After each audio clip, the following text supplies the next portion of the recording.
Hello everybody and welcome to DRL TV. I am your host James Pandoff. With me tonight is the one and only David Wright. How are you doing, David?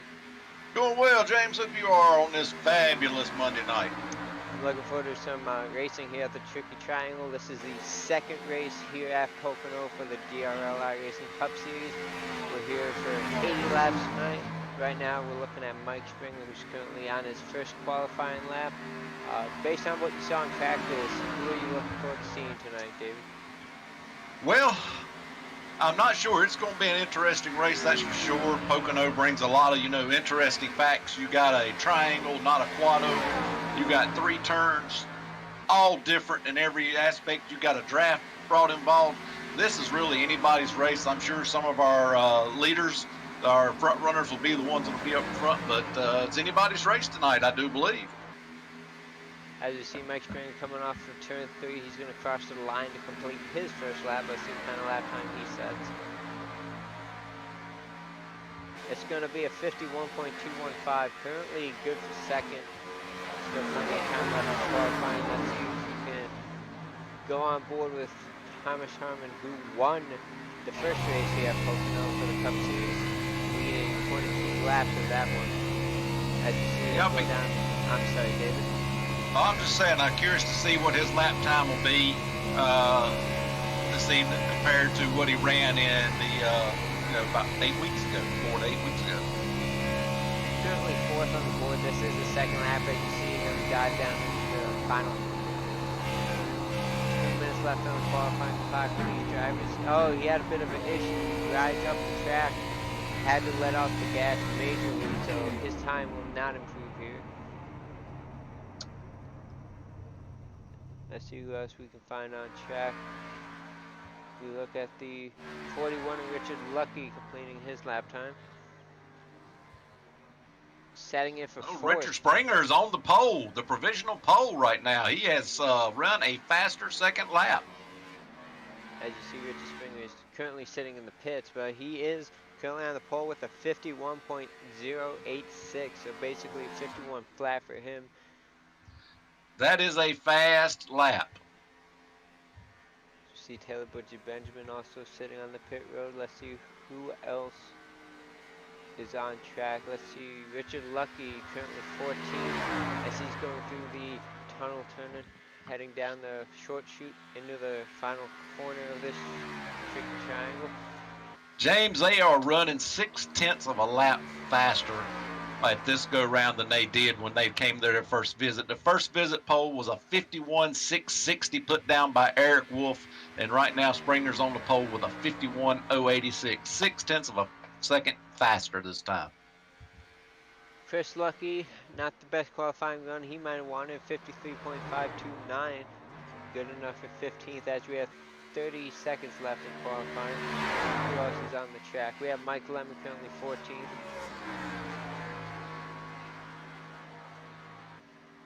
Coming out of turn 3, he's going to head down the line with 20 seconds remaining. If these guys aren't at least past the tunnel turn, I don't think anyone else is going to be able to complete a qualifying lap. Yeah, there's only 10 seconds left in this session for them to get a lap in, that's for sure. So we see John Theodore on pit road. He already did his qualifying effort, and time has run out, so Richard Springer is going to be the pole sitter here tonight.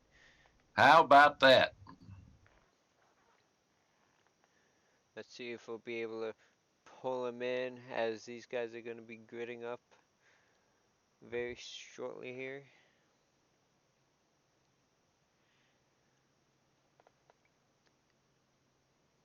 If I can find him in the Discord and pull him in for a quick interview.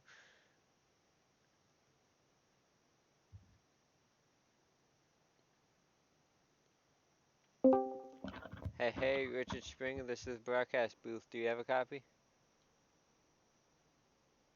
Broadcast booth, yeah, what's up? Richard Springer. How about that lap? Hit him or do you break in? You there, Richard? Yeah, you got me? Yes, sir. Well, sitting on the pole tonight, how do you feel? Incredulous. Did you invite David right in, or did he just break his way in? I just broke my way in. You know, I just decided to come in and take over the broadcast. Okay, that's what's going to happen. I know. Anyway, I was really shocked. I didn't think I did it. Turn 3 was bad, but anyway, I'm just going to let these guys go by. I mean, I'm not here for points. I was just trying to fill up the field here today. So, Richard, anyway. you were 0.6 faster on your pole lap than what the pole was when they came here earlier a couple weeks ago. 0.6. Yeah, I think the track is a lot cooler. I mean, it cooled off from practice all the way down to like 94 degrees or something. It was 116, I think, when I first hit. Yeah, it's 115 now. Well, good luck out there tonight. Oh, said that. 115. Wow. All right, Richard. Well, good luck tonight. Hopefully, we'll talk to you at the end of this one, possibly in victory lane. Okay, if you say so, James. Oh, he didn't sound very positive, but I know he don't want to get in the way of anybody that's running for points tonight. Yeah, absolutely. As we take a look at our starting grid, Richard Springer's on the pole. Joseph Helt will be starting second alongside him in the 02 car. Third place will be Mike Springer in the 12. Richard Lucky starting fourth. He had a great run here last time they came to Pocono. Adam Blasio, who had a great run at New Hampshire but caught up in a silly mistake, starting fifth. Seventh is Spencer Tart. Thomas Harmon eighth. Last time's winner. Last time in June they showed up. Jim Westfield 9th, Will Edwards 10th, Justin Mutual being 11th, Taylor Butch Benjamin 12th. Mike Lemon will be starting 13th, John Mullins 14th. Starting in the 15th, we have John Theodore in the 27. Chris Lucky will be starting 16th alongside him.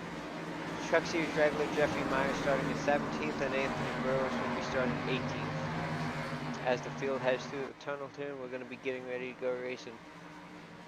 18 cars tonight. Try their luck at this tricky triangle.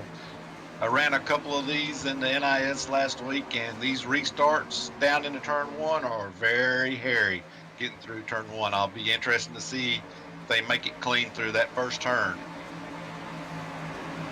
Taking a look back at our race in June, we had 6 cautions for 23 laps. Let's see if these guys can have a couple less than that. We did have 18 drivers in that race as well, so a consistent number showing up at Pocono. As the pace car ducks off, Richard Springer is going to lead him to the green flag. Yeah, they're putting the pedal to the metal now. Let's see what's going to happen here. Great start there by Richard Springer as he's going to move up to the high side in front of Joseph Helt as they head into turn 1. We see 3 wide back there in the back of the pack. Looks like they got it mostly put back together, 2 wide in a couple of areas, but they ran through 1 clean, headed down the back stretch, going into the tunnel turn. Absolutely, side by side, second on back, Richard Springer, sole man out there as they head into tunnel turn. Mike Springer looking to the inside, Joseph Helt out with second place. Oh, they had 1 check up on the inside, a little bit of minor contact there as they head down the short chute into the turn 3, the long sweeping turn. This is what makes your whole lap getting through here down that long front straightaway, carrying all that speed. As you see Thomas Herman looking to take it 3 wide to the inside of Adam Blasio, Spencer Tart on the outside of them. Thomas Herman wasting no time to try to get up to the front as the top 5 have single filed out after completing lap 1. Headed back down now into turn 1, the most banked curve on this track. A lot of draft, got to take that into account. Spencer Tart into the wall there. He's able to keep it straight. He might lose a couple more positions. John Theodore looking to his inside. Mike Springer to the outside, 3 wide heading into the tunnel turn. Oh my goodness, 3 wide. You don't take the tunnel turn 3 wide. They made the right move. 1 backed out. Now it's 2 wide, headed into the short chute, going down to turn 3. Some exciting stuff on these opening laps. You see John Theodore, he's going to try to get past Mike Springer here on exit. It's going to be a drag race down to the finish line. Looking back up front, Richard Springer is currently in the lead, but not for long as Joseph Helt's going to try to dive it down into turn 1. Richard Springer gives him plenty of room down in turn 1. Making it 2 wide. Richard Lucky's got that draft. Oh, Springer's up on the back end of Joseph Helt. Pushing him down all the way into turn 1. Richard Lucky right behind them. They carry it single wide. Bring their Ooh, Springer one a little little wiggle high. there by Oh, Lucky. yeah, I think de Blasio got high off of the corner too. May have rubbed the wall a little bit, and Thomas Harmon was able to get by going into turn 3. Richard Lucky letting both second and now third place drivers by. Wade Hustad, last week's winner. He got pretty lucky last week. Both Caden Honeycutt and Adam de Blasio made some late race mistakes, allowing him to pick up the victory. And tonight will be interesting. If they have to make green flag stops, they'll have to make at least 2 stops tonight. Mostly single file up front as they come out of turn 1, headed down the backstretch into the tunnel turn. 2 wide on further back in the pack. Yes, sir. That's Mike Lemon to the inside of Dustin Russo of that 22. And John Theodore looking to the inside of the 4. That's Jim Westerfield.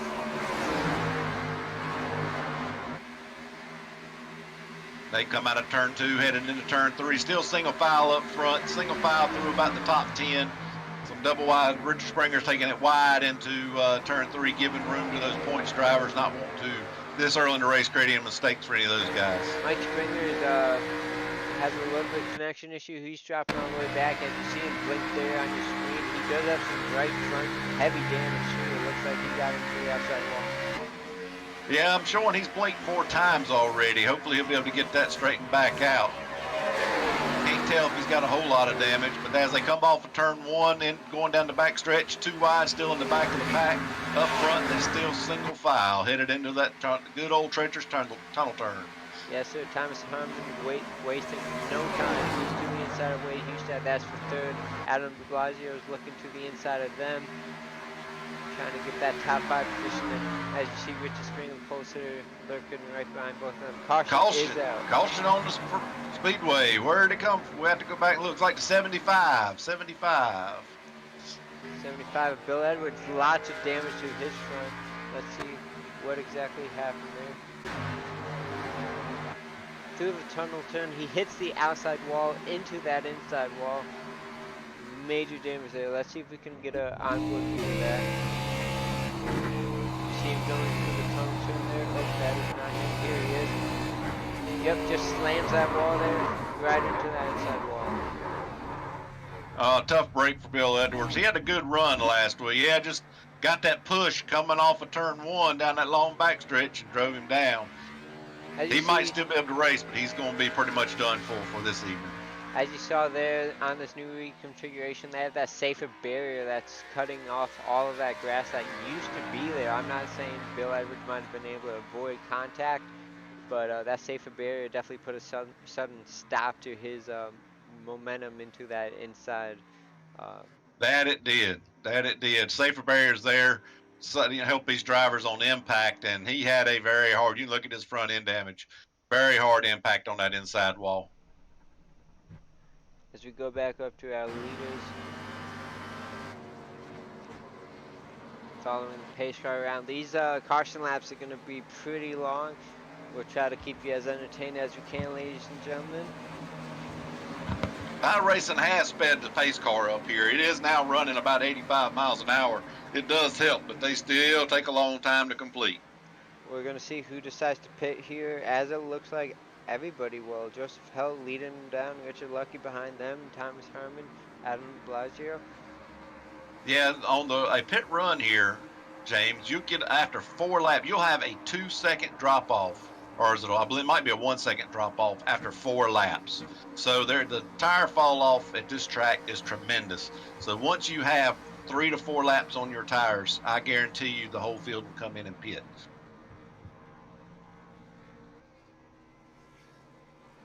One notable name that's not in attendance tonight is Gary Cronenwet. Last time we were in Pocono in June, he led 47 laps of the race. Not here tonight. That's very unfortunate. Joseph Held wins off pit road. As you see the rest of the drivers come down. Taylor Butcher Benjamin edges out Jeffrey Meyer. There's John Mullins in the 64 and the 77 of Chris Lucky.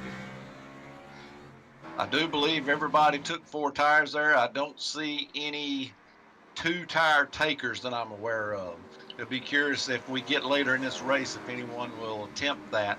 With the tire fall off, I'm just not so sure.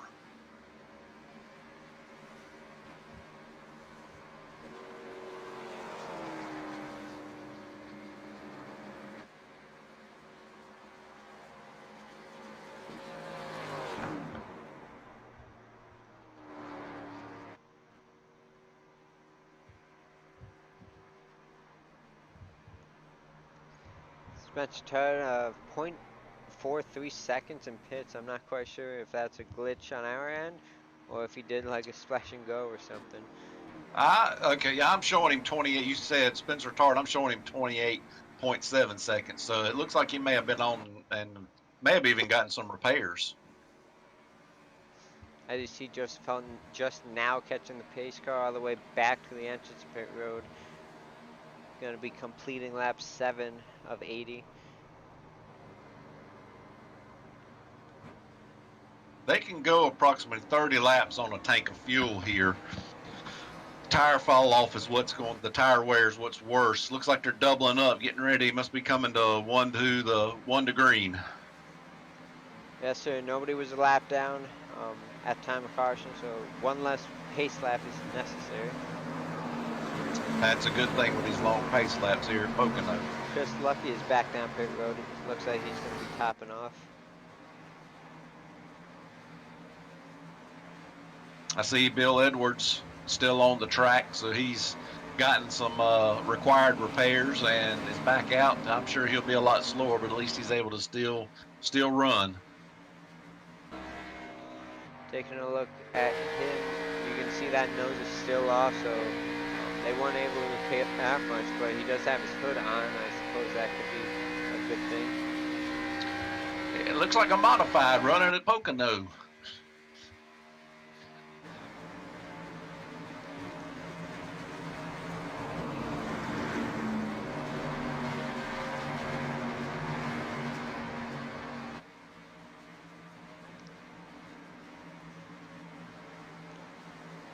As the drivers come down the short chute, going to be entering turn 3, getting ready to go racing once again.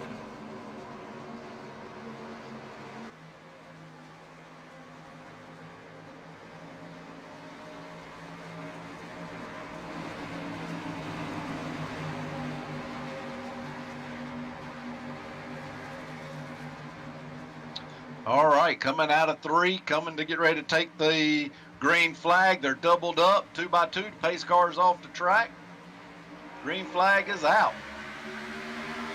Great reshot there by the O2 of Joseph Held. Not quite able to clear Richard Lucky. As you see Thomas Harmon giving him a great push as they head into 1. Headed down into turn 1 right now, the inside line. You can throw a blanket over them. See how they get through here. They're only 2 wide, not 3 wide. That's good. Looks like everybody's going to make it through clean out of turn 1. Head down that back stretch into that treacherous tunnel turn. Thomas Harmon all over the back run from Richard Lucky as he's going to look to the inside. Richard Lucky looking at the lead as they head through the turns side by side on exit. Great job both of them. Almost contact there. Wade Hustad going to give him the first shot of edge in into turn 3. Oh, there's turn 3. They're going 2 wide, 2 deep. And now there's the top 3 of kind of getting a small breakaway down this long front straight coming off turn 3. Richard Lucky going to lead that lap. Great move by him. Able to get by Joseph Helt. Wade Hustad files in behind both of them. Helt's bumping, hitting them on the bumper, pushing him down to turn 1. He wisely backs off, gets in line. Going to follow him through turn 1. Try to get a draft heading into that turn 2.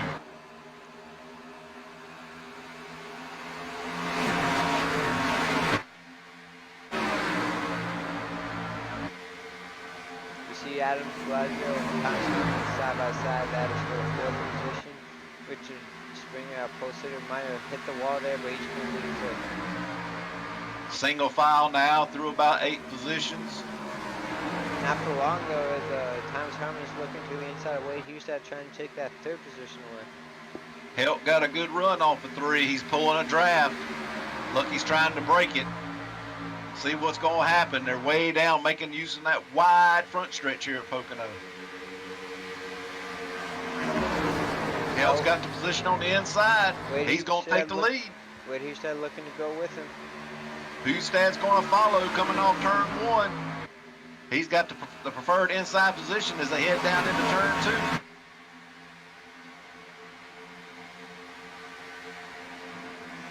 2. Richard Lucky got a good draft off of Joseph Helt. As you see, the sun is going away due to cloud coverage. We're going to see how this affects the handling of these race cars. The track has cooled off already 10 degrees from the start of this race. Adam Should give them a little more grip. Thomas Herman side by side, drag racing down the line. This is a battle for fourth. Nose to tail in the second and third position, single file all the way through, just about through the whole field. As they head down into turn 1, everybody's going to maintain their position, come off and try to get a run down that backstretch.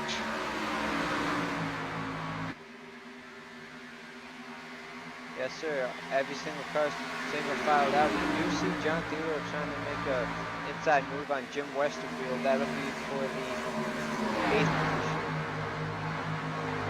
Might be able to clean him there. Not quite. Jim Westerfield hanging tough on that outside. That outside line is pretty tough to hold, but the tires are still fresh, still single file up front. No changes as they round through turn 3. Go down the long front stretch. Still, Jim Theodore trying to get around. John Theodore, I'm sorry, trying to get around Jim Westerfield. Looks like he might have it. And Jeffrey Myers right behind him, giving him a little push. As we're on board with Jeffrey Meyer, you see him following John Theodore through turn 1. They exit turn 2, still single file up front. I think John Theodore got around. Now Jeffrey Myers trying to get around in that number 50 car, get around that number 4 car. He's got the preferred line going through the tunnel turn, but he backs off to give room.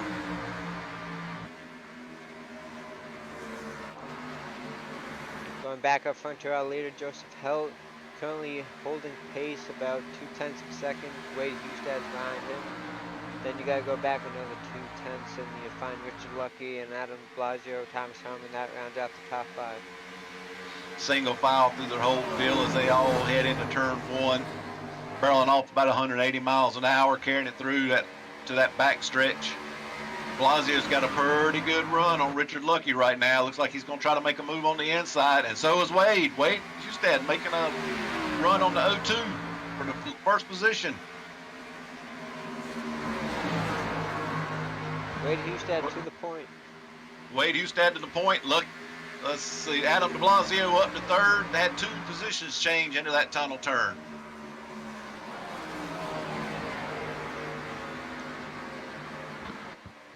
Wade Hustad going to lead his first lap of the night as they cross the start-finish line now. Single file through the top 5 right now, then a small gap back to 2 more cars for 6th and 7th as they draft down that long front straightaway into turn 1.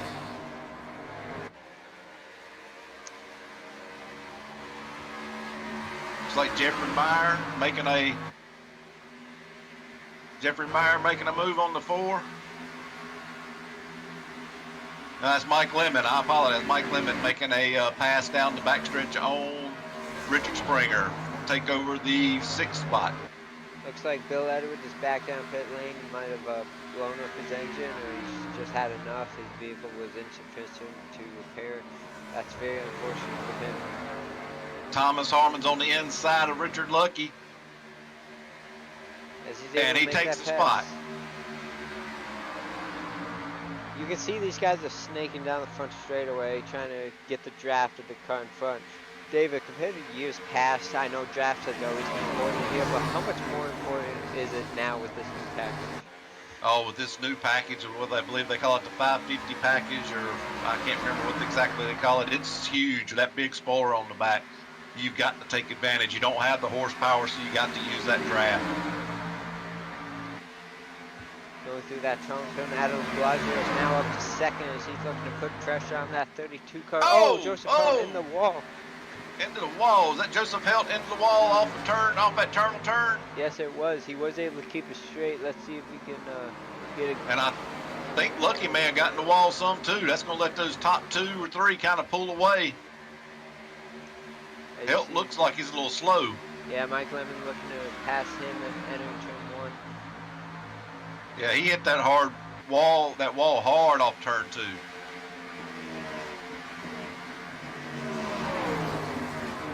Taking a look from the rear chase, you can see that right front dog up. Looking at the chase. Not so much on the right rear. It looks like he got most of the right rear. He'll be all right. If he's staying in the draft, he'll be fine. He won't notice that. It may affect him a little bit if he's a lead car. Might be a little bit slower, but in behind somebody, he'll be just fine still. So that safely puts the top 3 drivers without any pressure from the back. You see Wade Hustad, Adam Blasio, Richard Lucky. Then you got to go back a whole almost 2 seconds to now 4th place Thomas Harmon. Yeah, that did create a big gap. Those top 3 guys, I'm sure they're just going to ride a little bit, pull each other around, try to maintain that gap, keep the rest of the pack behind them. You can see quite a bit of damage to the 68 as well. Looks like Joseph Hell wasn't the only one that got a bit of that incident. You see his whole right side is sprinkled up. That's probably going to affect him as well. As you see Richard Lucky, Richard starting to speed when he looks to pass him. I heard some race chatter just a minute ago. Thomas Harmon's definitely off the pace some. As Richard Springer went by him on the long straightaways, he just doesn't have the arrow that he needs to maintain the speed. But he's now tucked in behind Richard Springer. He'll probably be all right as long as he stays tucked in behind somebody. Jeffrey Meyer able to take the 9th place away, but not for long as Jim Westerfield's looking for the crossover. I don't think he's going to quite be able to do it. We'll see what happens in turn 1.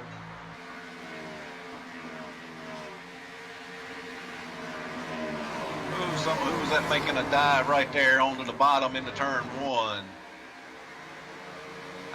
27.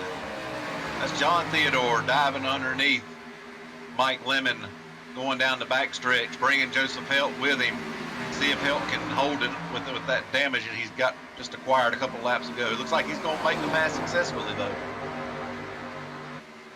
Yes, he is. Great job by Joseph Helt. And Jeffrey Meyer looking to go with him to get by that 38. That's there. Now side by side into turn 3. Mike Lemon going up the track quite a bit.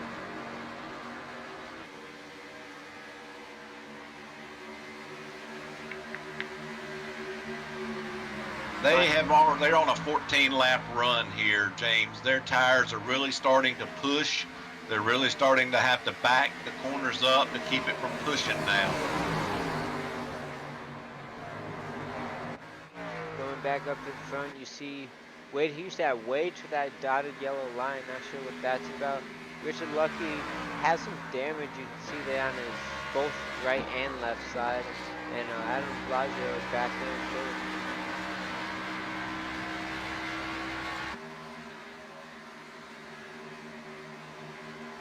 John Theodore now passing the 68 Thomas Harmon, taking that 5th spot away. Action further back in the pack. Leader still nose to tail. It looks like Adam de Blasio has dropped off those top 2, which is allowing Richard Springer to get the draft back on him.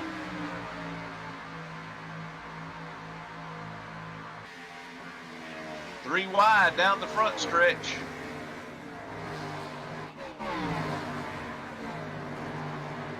De Blasio has definitely dropped off of those top 2, and I do believe Richard Springer now is in that draft. Maybe a little right front damage on the 25. Let's see if we can get a closer look at that. Yeah, he does have some damage on that right front. He must have tapped the wall while we were watching some of the others. Ooh, Westerfield's going around Jeffrey Meyer. As we're coming into turn 3, Meyer tucks back in.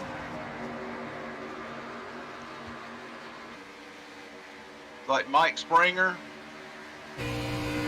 underneath Bunsell down the front stretch. I are on board with the 38, looking at that battle in front of him, the 50 and 4 going at it. You see that right front damage on Mike Lemon. A lot of these drivers have hit that outside wall.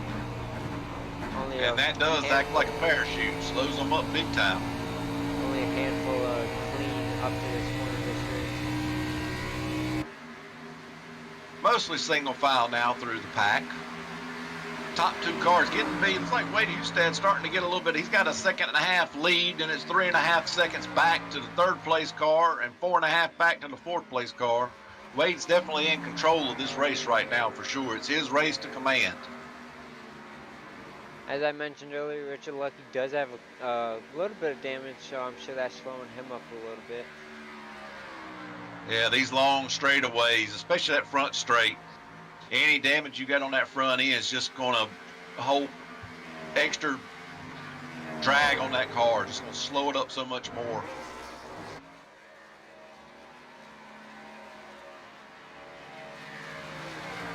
These guys know about these setups, these fixed setup races that we run. They know that they have a tendency to be tight, and they have a tendency, the longer you go on these tires, the tighter they get, the more you've got to back them up, these corners up, slow your center corner up.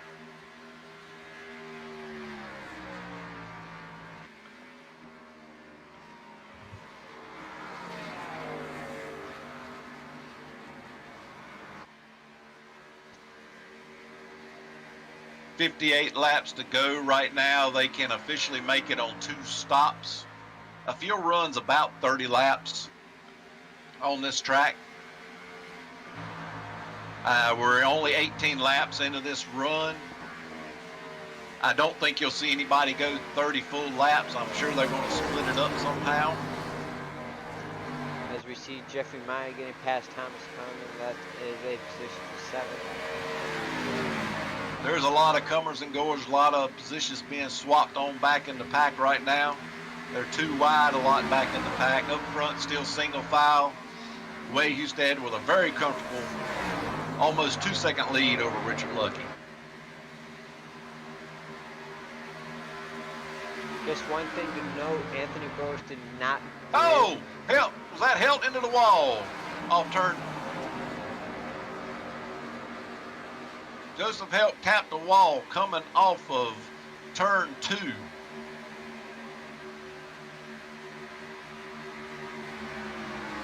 We stayed green as everyone's able to save it. As I was mentioning, Anthony Burris did not grid tonight. He did show up to practice, might have had a connection issue or something, but he is not currently in this race.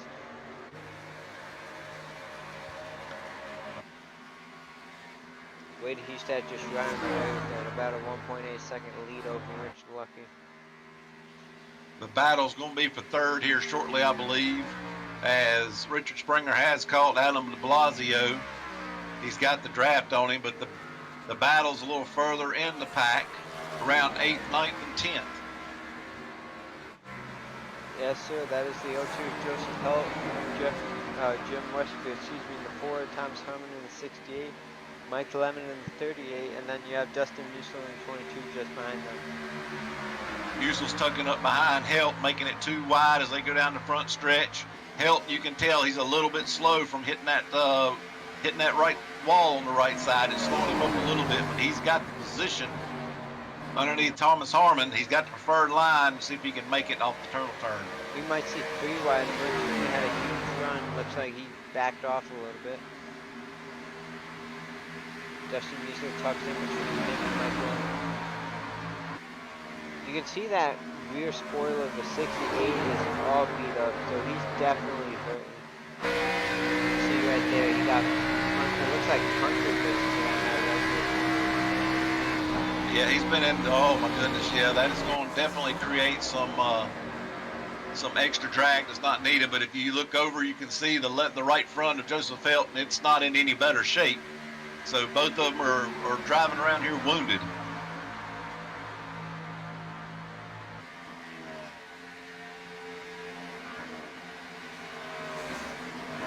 Too wide down through the first corner. It's like Helt's going to have the position No, Thomas Harmon's battling back. Husel's on the outside now, getting the draft off Harmon. All of this side-by-side racing has opened the door for the 77 and the 28 and the 8 to catch up and form an even bigger pack. Folks, you're not missing anything up front. Wade Hustad's got a nice 2-second lead. The paddler's right here, right around 10th, 8th to 10th place. As they're too wide in turn 3 coming down the front stretch.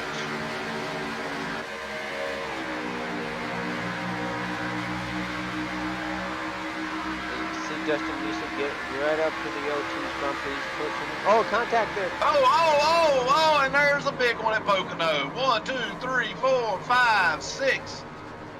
Oh, my goodness.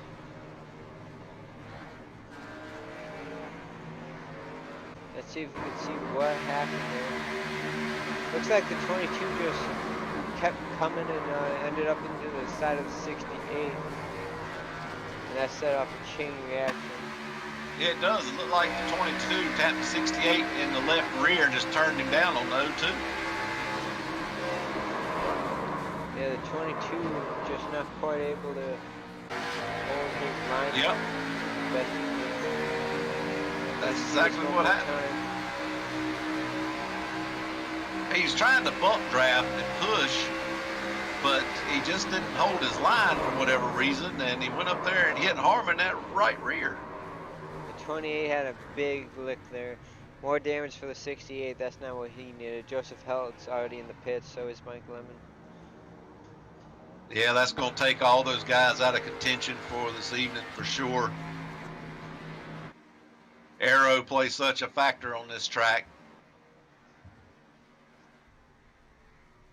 You can see the damage done to the 02 and a lot of damage done there to Mike Lemon. His whole front end has been torn off. Spencer Tart looks like he's driving sideways if I'm not mistaken. His rear is all torn off as well. He's got a major amount of damage.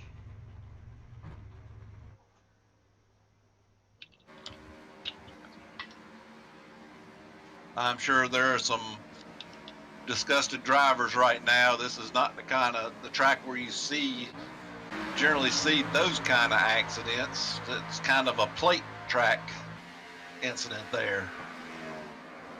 Look at the way Chris Lucky got through that. That was amazing. Oh, he just went right down the middle.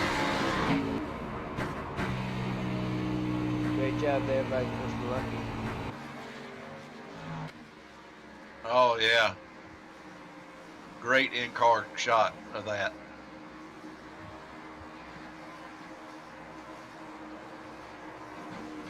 As the guys are coming down pit lane now. 30 laps complete at Pocono. Going to be under 50 to go when we go back racing. There's some disgust going on between the drivers right now. They're very unhappy in the driver's channel right now with wrecking people on straightaways. I imagine it's going to be a busy boxing ring after the race.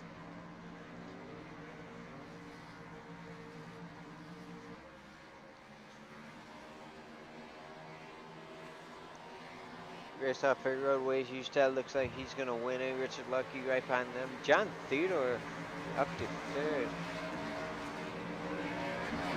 If I'm not mistaken, I think Taylor Butcher Benjamin stayed out. I'm not sure if he's just doing that to lead a lap or if he has some sort of strategy going on.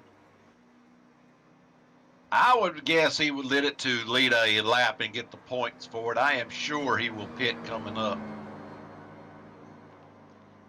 We haven't talked much about him tonight. No, we haven't. Got some damage on his front end, too. I'm just going to say that. You see some damage. Actually, it looks like his left wheel is sticking out from my angle. Oh, my goodness. When did he get involved in something? If I'm not mistaken, I think he was in that one. If we can go back to the previous wreck, let's see if I can spot exactly where it happened. Yeah, you see him. Yeah, he makes contact with the O2 and the inside wall. Oh, yeah, you're right. You're right. Yes, he did. You Now, know, but considering he's got that damage, he knows he's not going to contend for the win. So he stays out and at least gets the bonus points for leading the lap. Chris Lucky coming back down pit road. I wanted to grab an interview with him, but I don't want to distract him as he's entering his stall. We'll give him a minute. Once he's back onto the track, we'll interview him to discuss how he got through that wreck. I imagine a lot of the guys will be back down pit road repairing some more damage from that accident. It's like Harmon's on pit road, Tart's on pit road. I think Joseph Helt and Mike Lemon have both disconnected. They've called it an early night, parked their cars in the garage.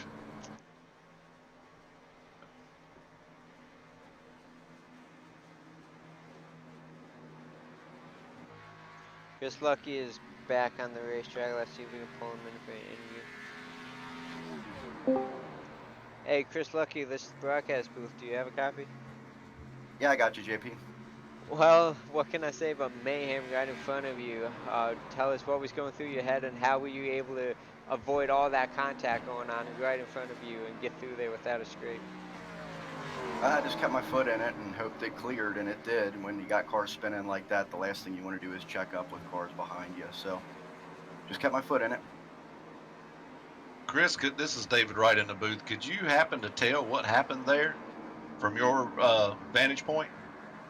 Somebody tried to stick their nose in and make it 3 wide when it really, I mean, they weren't going to gain anything by doing it. I mean, I felt like I was pretty quick out there, and I'm saving fuel every lap that run. Just save tires, save fuel. I think I was in pretty good shape there if it stayed green. Gotcha. Well, we couldn't tell if they were trying to make it 3 wide or if they were trying to bump draft at Pocono. We weren't sure from the broadcast booth. Yes, somebody tried to stick their nose in and make it 3 wide is what it looked like to me. Okay, gotcha. Well, good luck, and as y'all are lining back up, go green next time by, and you got 49 to go, so you're more than halfway. Good luck with the rest of your race. Yeah, thanks, fellas. And that was Chris Lucky, driver of the 77, who has multiple wins this season. He's going to be one of the contenders in these playoffs as we are narrowing down in the regular season to get to the playoffs. Let's take a quick look at our standings. This was prior to tonight's race. Wade Hustad currently the points leader with 5 wins on the season. He's looking for number 6 tonight. Currently in great shape as he is the leader.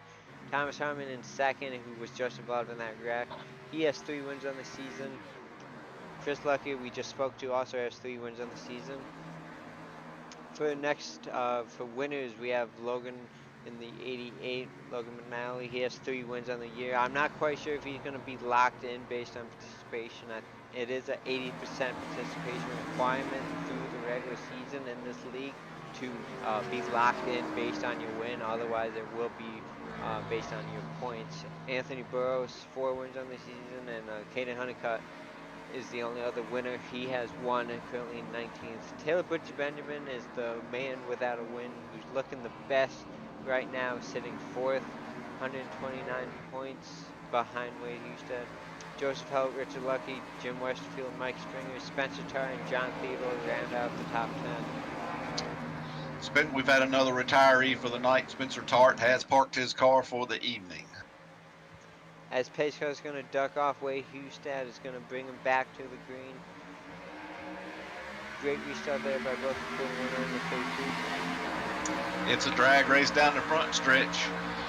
See who's going to. Wade's going to have the preferred line. I am sure Richard Lucky's going to try to make that outside line work going into turn 1. There's some bumps there in turn 1 that can really throw the car off a little bit if you're not careful.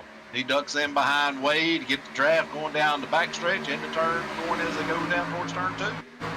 Thought we were about to see another wreck there as the 22 slid up the track, almost got into the 8, but everything has calmed down for the most part.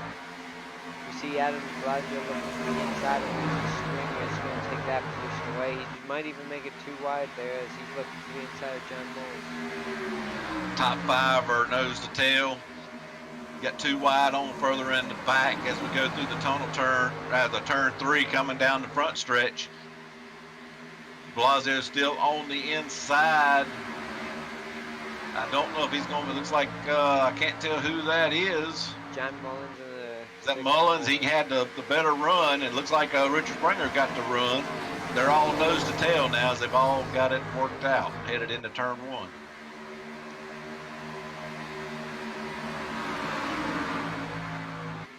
As you see them snaking down that long straightaway, all the way to that yellow dotted line. Yeah, they're trying to break that draft, trying to keep the cars behind them getting that draft.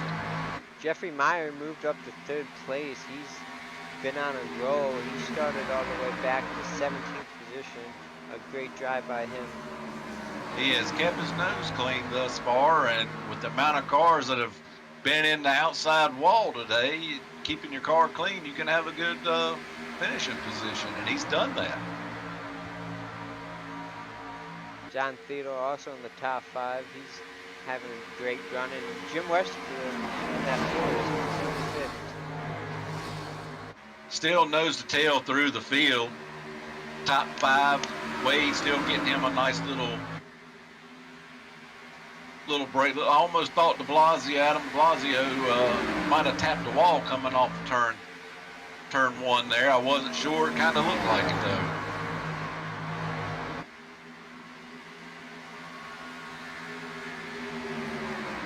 See Jim Westerfield looking to the inside of John Theodore.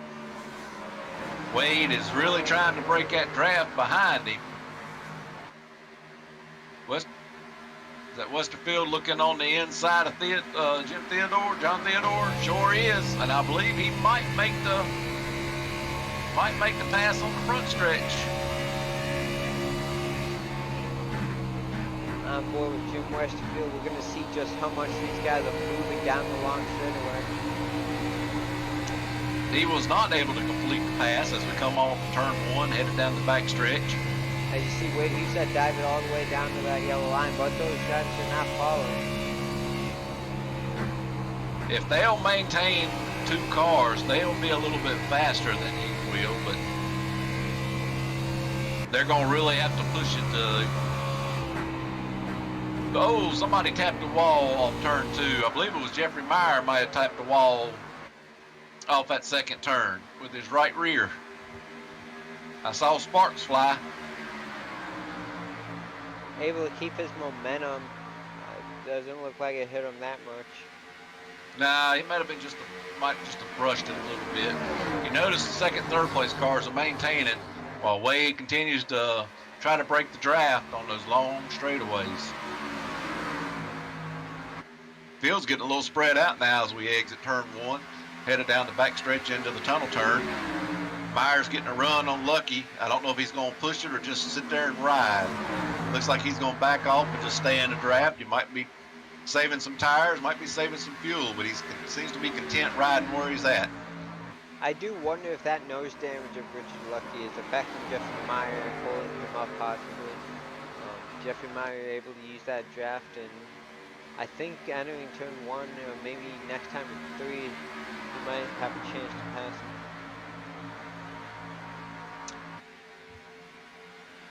Jim Westfield's moved up to 4th.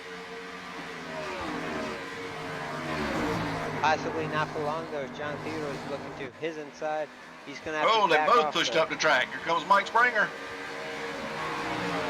I think Springer backed off. He got a big run as the other 2 pushed up, and I think he backed off to avoid any trouble. That opens the door for de Blasio. He's going to be able to pass him before they even enter. You got to, with this this new package, with the reduction in horsepower, if you have to lift off the throttle at all, you lose so much momentum.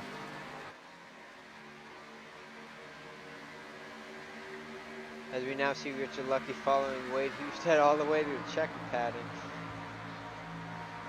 Yeah, Jeffrey Myers dropped back a little bit. Lucky's probably getting a draft off of Wade now, so he's trying to stay with him in order to maintain that draft. See if he can get it to suck him up. He can suck up to him. One thing's for sure, Wade's not running away with it this time like he did during that last stint.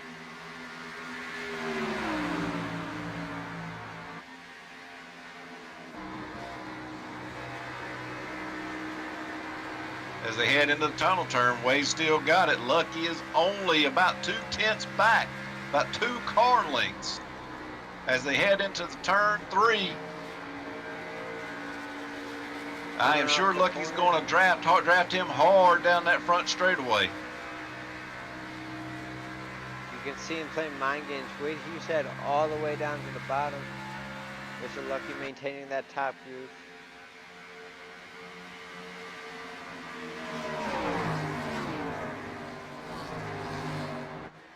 Hustad still got the preferred position as they go into through turn 1, still maintaining the lead, but Lucky is right there, ready to pounce. Wade can't afford to make a mistake. Lucky will have that position.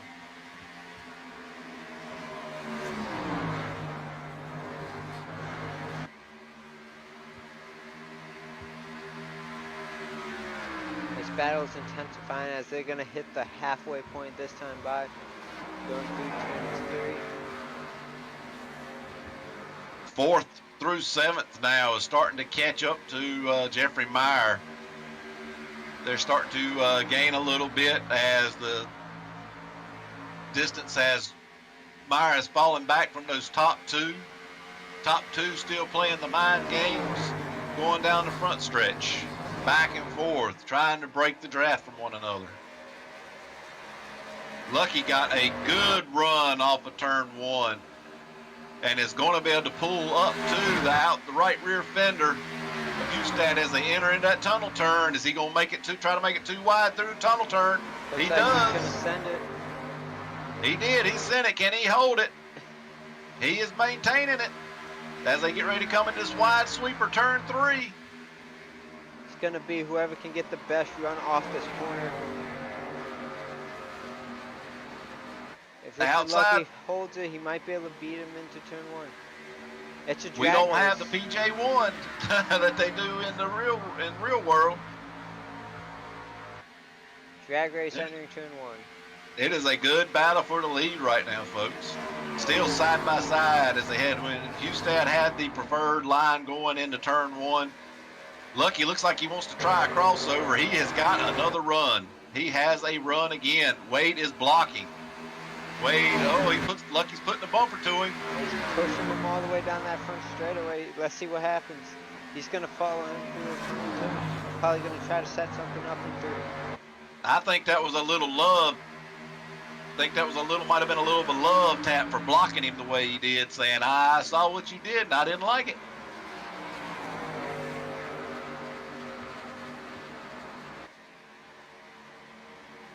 Single file through the rest of the field. I hear in the driver's channel, the 2 of them are talking about it. They're actually talking about possibly working together to try to break away from the rest of the field. Don't know if that's going to happen.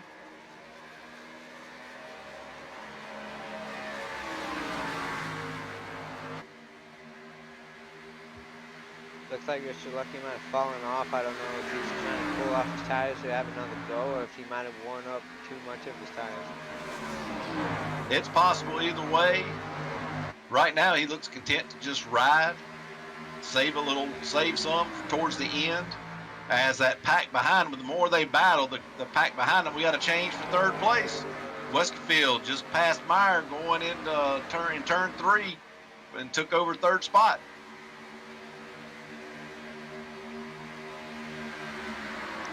Meyer's making a charge back. He's not going to take a look, though. Looks like he's content riding right there behind Westerfield.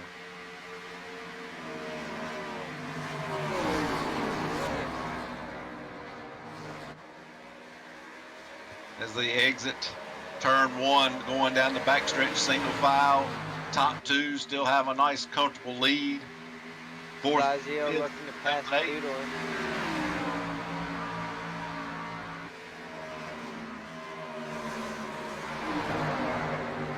Looks like he will clear him. Springer looking to do the same. Yeah, Springer's going to try to follow de Blasio. And he's going to make the pass in turn 3 as we come down the long front stretch. Looks like Richard Lucky's gearing up for another run as he's closing the door. 16 laps on this run. The tires have really fallen off. You're going to have some comers and goers. It looks like I think Richard Lucky might be a little bit better on old tires than Wade Hustad. That lap by Richard Lucky was a tenth, almost 2 tenths faster than Wade Hustad. Richard Lucky ran a 55.5.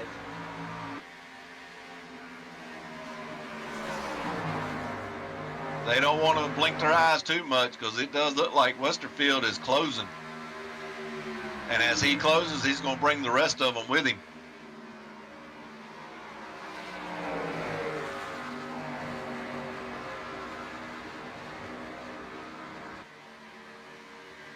Looks like de Blasio had a little bit of an issue. He's now lost that gap to third and fourth. Came out of Babu coming off of tunnel turn, I believe it was.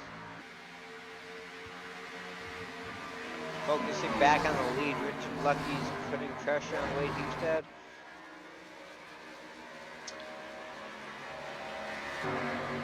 Lucky hadn't tried to make any moves around Wade at this moment. I really think he's just riding right now. I think they have an idea that the third and fourth is right behind them. They battle too much. Instead of a two-horse race, it's going to be a 4-horse race.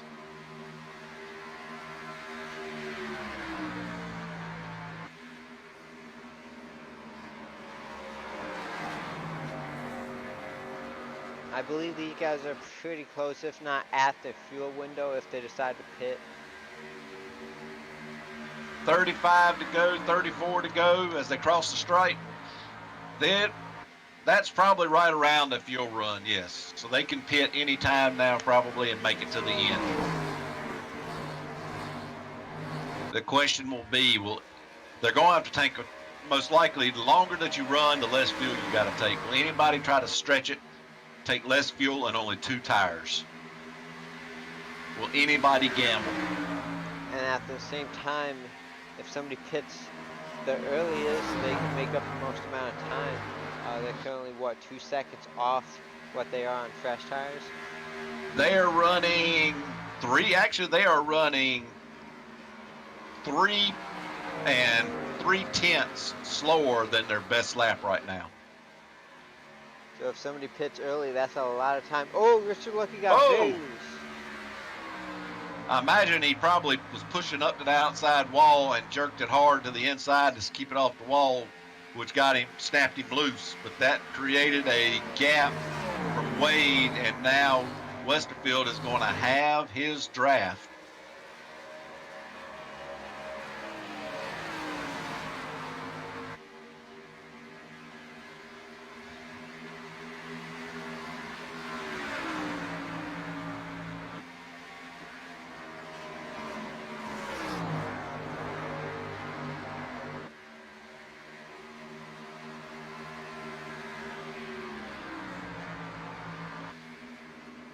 The gap's about equal between first and second and third.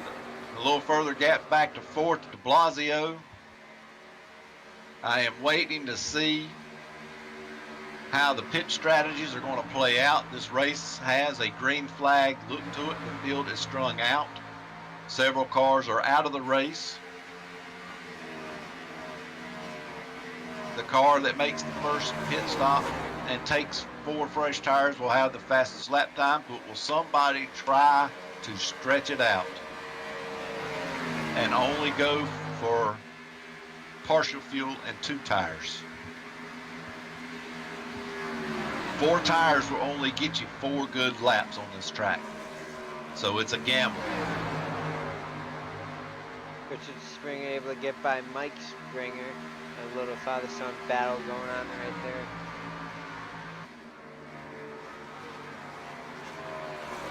Gap still maintaining up front. Nothing changed there. 13 drivers currently on the lead lap. Bill Edwards, the 1 driver a lap down. Currently 5 laps down. He got caught up in that first caution. We have a taker. We have one on pit road. That's John John Mullins. John Mullins is the first to hit pit road. Gonna have to see if the others, if it's a monkey see, monkey do, or if the rest of them are gonna stay out and try to go for less fuel. We'll see what happens this time as Wade Hustad's currently in the tunnel turn. We'll see what these guys decide to do when they pass the pit entry point this time by.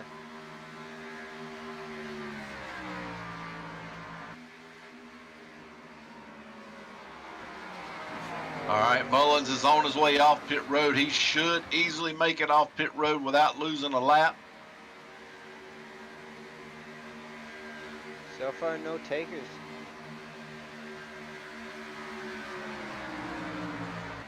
Keep an eye on the 64. You can see the leader's right behind him. He's going to be able to come out in front of them. So Yeah, he should be able to easily maintain his position. Not to mention he took. Yeah, he did 4 tires, so he did 4 tires there, so he's going to be quite a bit faster. –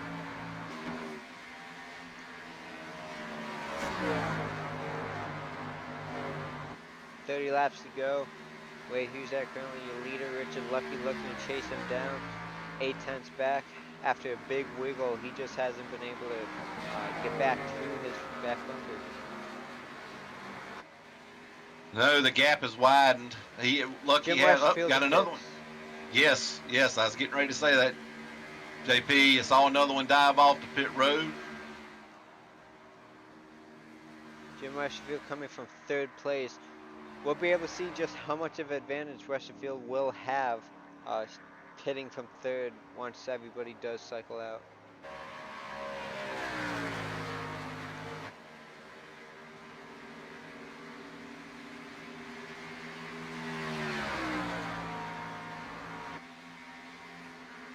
I'm waiting for timing and scoring to cycle around. I want to see what Mullins' last lap time is compared to the leaders. I should be able to get a updated lap time here in just a minute.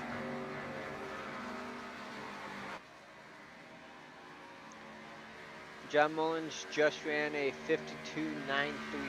Wade Hustad crossing the line now. Ran a 55. 5. Yes, sir. So So that's over 3 seconds. If you think about it, Jim Rushfield was about 3, maybe a little over 3 seconds behind Wade Hustad. So each lap, 1 lap, he'll be right up to his position by the time Wade Hustad pits.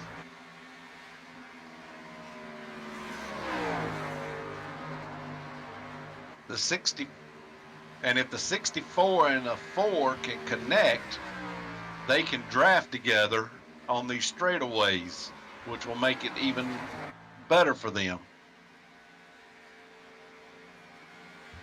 As you see, Jim Rushfield's maybe half a straightaway in front of the 64.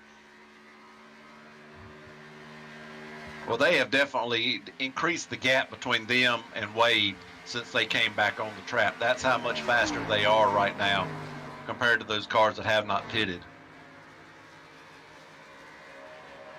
These others at this point are going to have to try and run their fuel out to where they only got to take 1 can and 2 tires.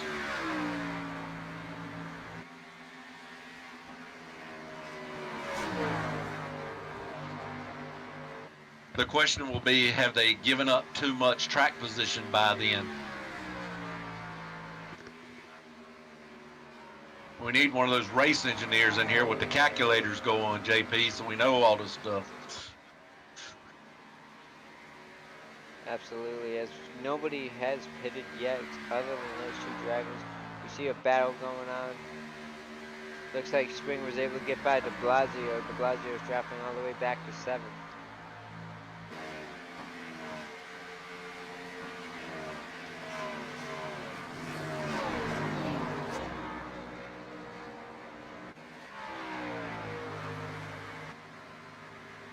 Richard Lucky's maintained since he had his little wiggle coming off turn 3. Hadn't been able to close the gap, but he hasn't lost the gap. But Jeffrey Meyer has dropped back further away from Richard Lucky since all that took place.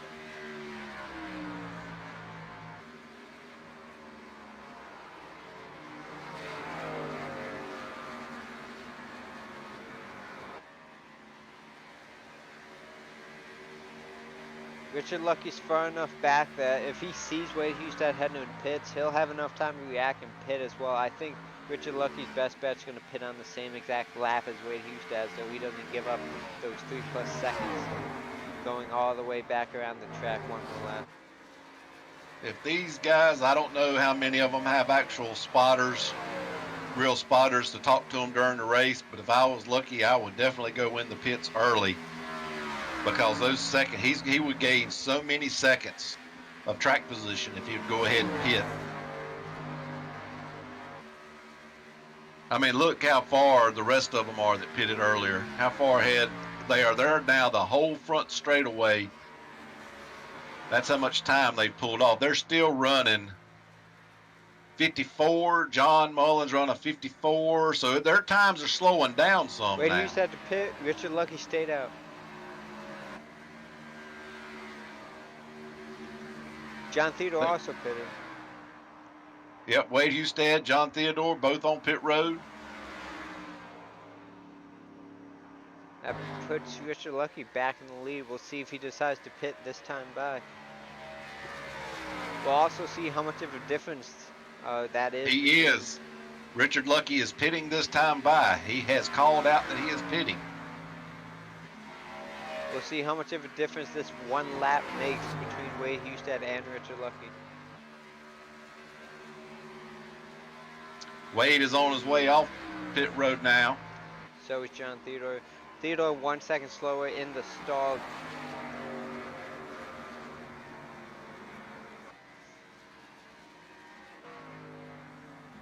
Richard Lucky 2 pits.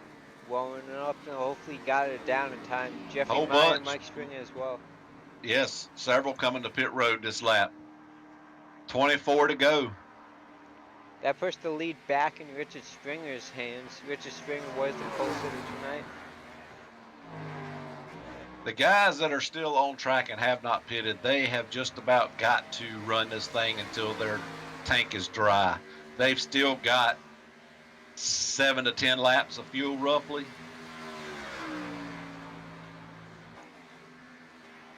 As you see, Wade Hustad is at the line now. Richard Lucky is just now leaving his pit stall.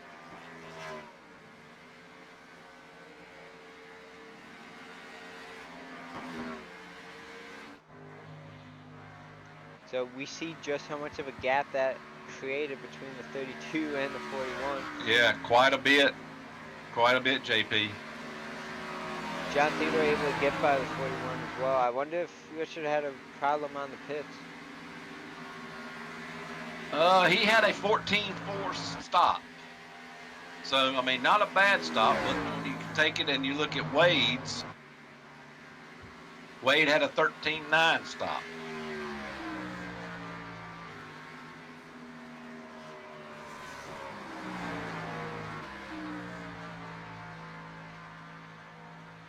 So Jim Westfield, who pitted first, you see the gap between him and the 32. That is how much of an advantage Jim Westfield was able to create pitting early. When this thing cycles through, Westerfield will be the leader. Wade Hustad is 3.5 seconds behind him. Richard Springer is on pit road, getting ready to exit. Still got Adam de Blasio on track. Chris Lucky, I believe, is on track still. Taylor Butcher Benjamin hasn't pitted. Thomas Harmon hasn't pitted. A side note, Richard Stringer was in pit lane for 30 seconds. Looks like he either had an issue or decided to repair some damage. Wow, very long pit stop for him. Wade Hustad has cut a second on the gap between him and Jim Westfield.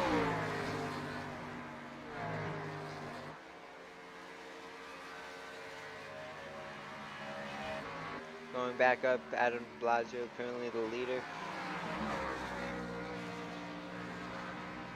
in 3. We'll see if he pits. Yes, he will pit this time by de Blasio to pits. Chris Lucky will now be the new leader. It's going to be 20 to go this time by. Keep an eye on timing and scoring right now. Just try to see how things are going to play out. Westerfield doesn't have, from what I can see, Hustad is right. Oh no, that's his pit run. So he has about he's right on Jim Westerfield's tail, isn't he? Yes, he is. Yes, So he is. Westerfield made up a lot of time when he pitted, but now Hustad has the advantage of the fresher tires at this point. Should be faster. They're only 5 laps fresher too. Wade Hustad only has 5 laps newer tires than Jim Westerfield. And he's able to make up that much ground.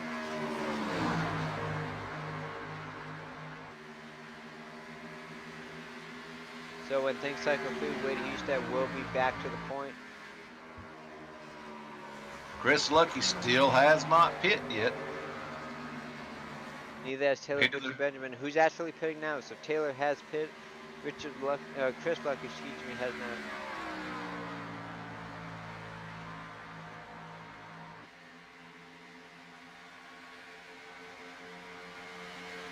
Can only guess that Chris Lucky is going to run it till it's dry, take only the fuel that is necessary and 2 tires, and try a different strategy.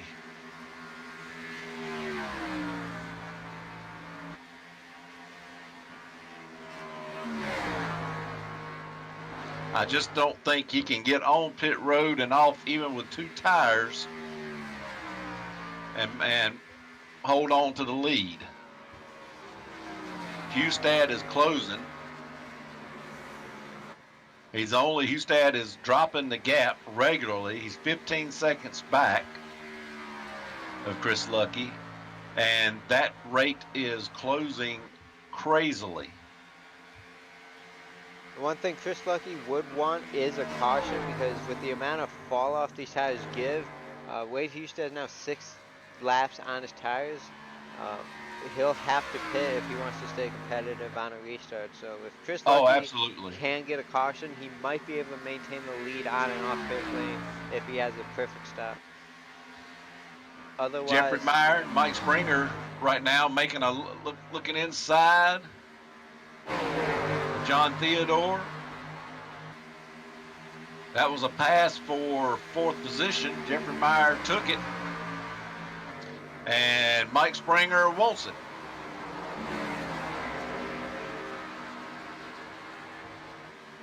Mike Springer's got to run off of 3. He's drafting him.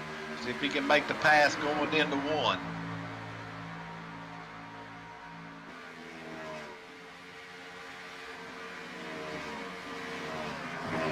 No, Mike Springer backed off. Oh, look at that. He backed his corner up. Look at this run. Meyer pushed up. Theodore's got it, and so does Mike Springer. I think they're both going to take the position as we go into turn 3.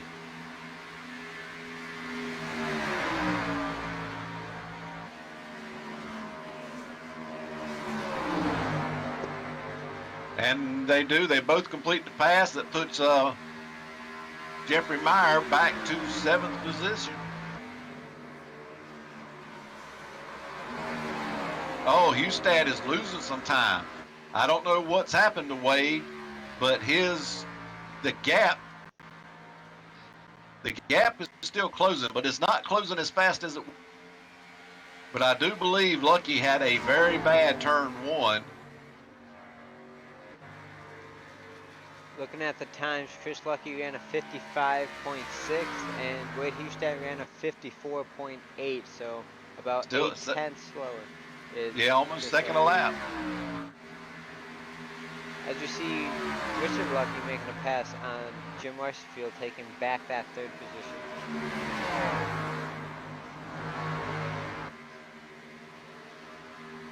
Now, Richard Lucky was a second faster than Wade Hustad, so Richard Lucky actually making up time on Wade Hustad.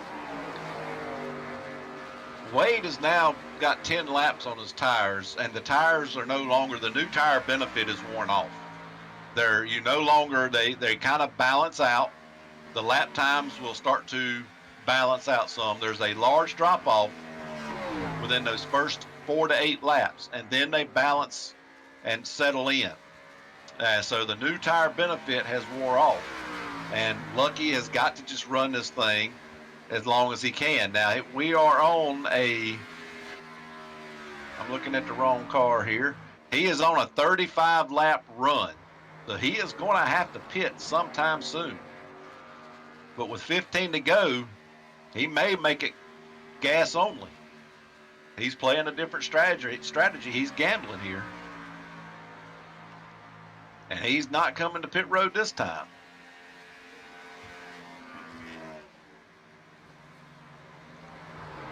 11.5-second gap between Chris Lucky and Wade Houston. If I'm not mistaken, I think I just heard Chris Lucky clutch it. We'll see what happens under these next couple corners. I'm in cockpit view now with Chris Lucky. Well, you know, he may be going to try something. That's a lot of fuel to save. That'd be one heck of a run. Yeah, he is clutching it. His engine's down to 2,000 RPMs. So he is going to try to make this thing. He's got 10 seconds to play with.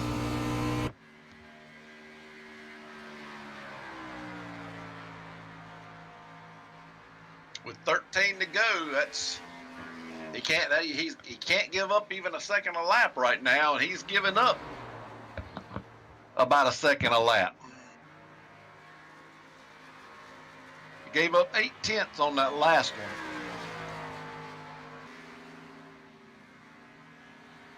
John Theodore just made a pass on Mike Springer. Ooh, Springer almost got into the back fin. Yes, he did. Gave him a little love tap. Here comes Jeffrey Meyer looking on the inside of Westerfield, possibly. Making a run down the back stretch into the tunnel turn. Lap traffic in front of them. That's Bill Edwards and that's 75. We'll see how that plays out as these four drivers try to work around him. Westerfield just backed off the throttle and let Meyer have the spot. Edwards stays high. Great job by him, allowing these four to battle it out. Gap is still at 10 seconds up front. Edwards actually pitting, so he's going to be out of the way. This is the battle for fourth. John Theodore, Mike Springer, Jeffrey Myers, and Westfield. That would be, if Chris Lucky makes this, that would be a 50-lap run. 50-lap run on a tank of fuel. It's going to be very close. 9/10 of a second he was slower than Wade Houston. That won't be enough. No, the gap is really closing now. 6. He might be out of gas. Is he on pit road? Yes, he is on pit lane. That is going to definitely hand the lead back over to Wade. I didn't think there was no way. Yeah, that would have been a very, very long run. So Wade Houston now your leader. Richard Lucky second. John Theodore third. Mike He's going to fall way back now too. I don't know what he was thinking clutching it. He knew he didn't have enough fuel. I think he was hoping for a caution. And he may have, but this race is the cars are too strung out.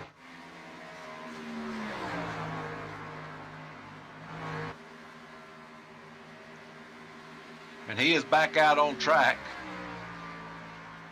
He did a 4-tire stop too. He did a full 4-tire stop. 14-second pit stop. He dropped back to 11th, Chris Lucky, so we'll see what kind of ground he's able to make up with 10 to go now.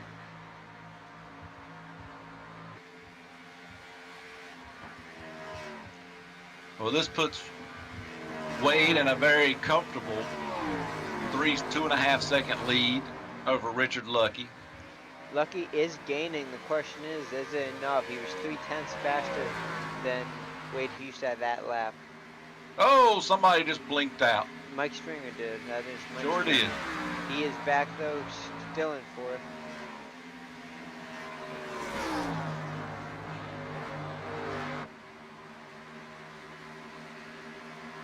That tightest battle on the track is that 3rd through 6th positions. Those are the closest battles.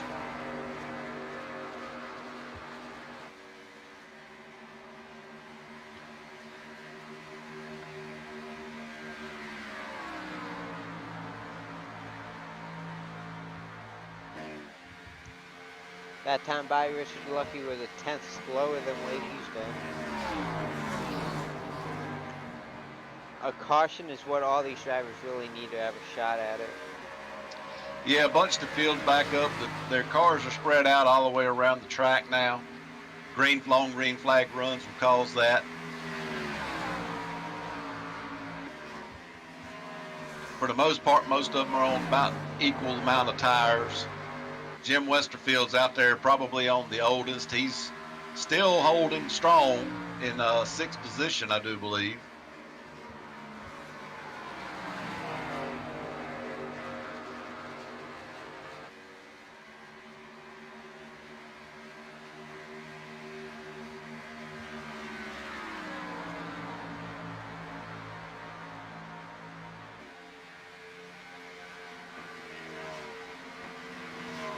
All the top 4 drivers, the top 5, 6 drivers were within 3/10 of each other last lap.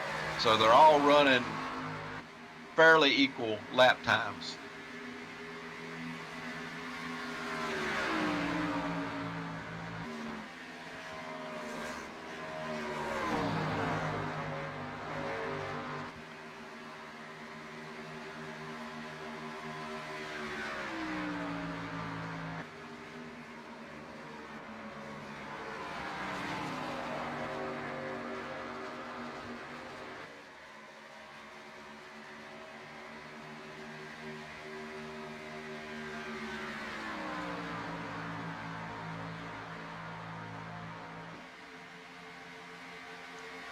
This race is coming down to the end.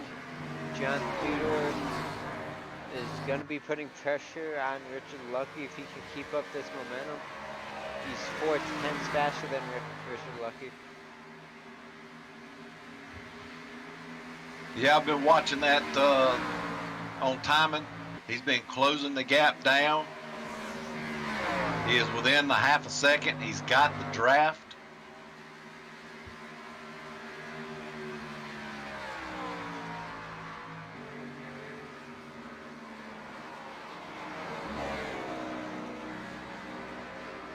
Wade Hustad's lead continues to just grow. He's up to a 4-second lead now over Richard Lucky, but John Theodore is closing quick on Lucky for 2nd place. As we come down, 6 laps to go.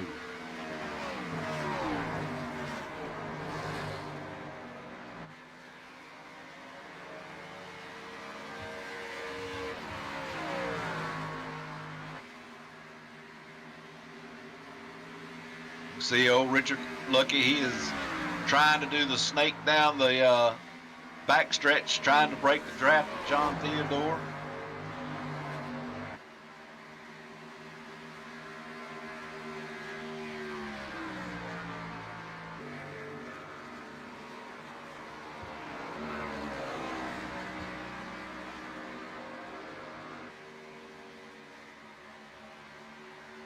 Five to go.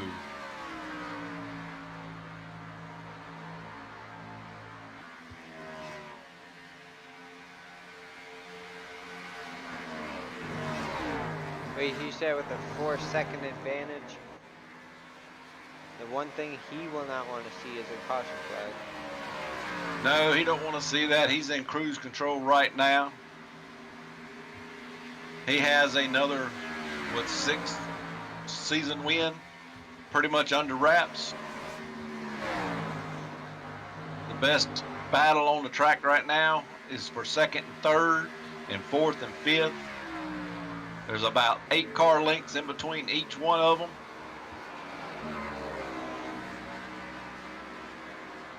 John Theodore was closing in on Richard Lucky for second, but that seems to have stabilized now. If anything, I think Richard Lucky may have pulled a few tenths further gap on John Theodore.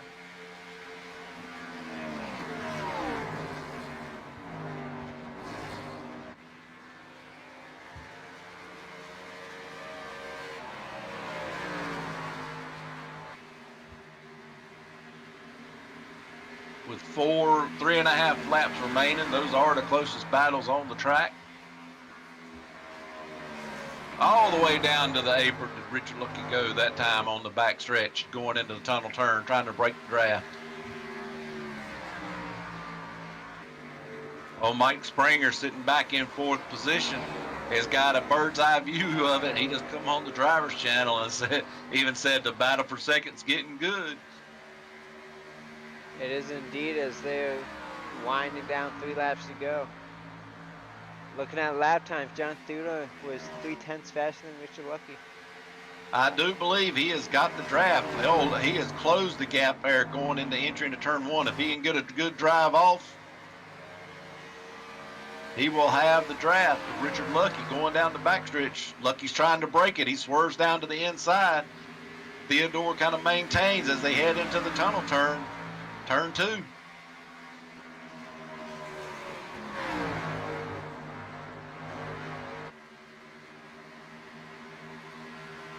It seems to maintain right now. Wade Hustad comes off of turn 3. He is seeing the popsicle sticks this time, folks. Popsicle sticks are out. 2 laps to go. Wade Hustad for the win. Richard Lucky and John Theodore. Can John Theodore close the gap and make it a battle for second place?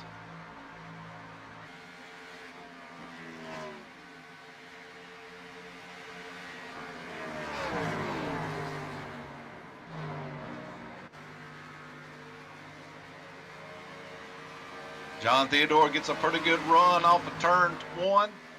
Richard Lucky does it. This time Theodore follows him. Follows his snake pattern down the backstretch, trying to break the draft. Theodore's trying to stay in it.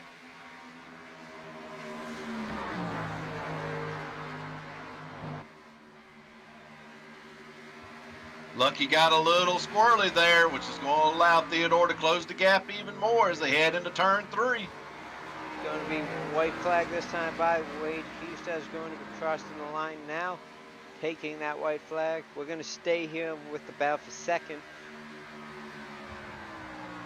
John Theodore, I'm sure, is going to be driving it in hard on these corners, trying to close that gap, trying to get to Richard Lucky's bumper. I don't know if he can do it. He closed it down going into 1. Sorry about that. See if he can get a good drive off. Oh, John Theodore got loose.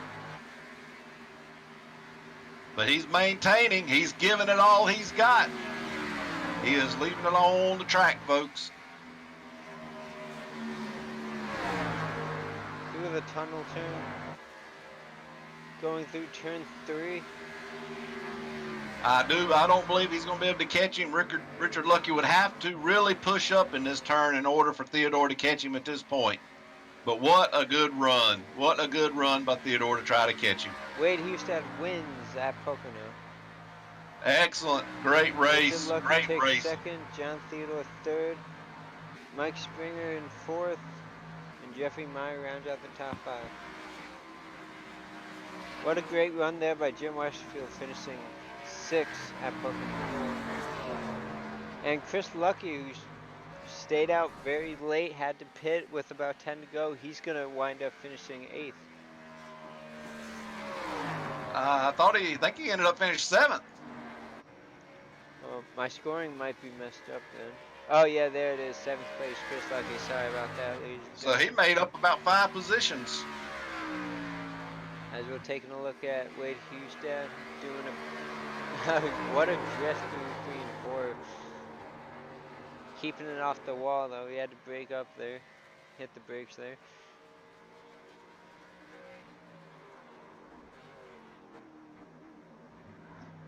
And Wade Hustad going to be able to burn it down.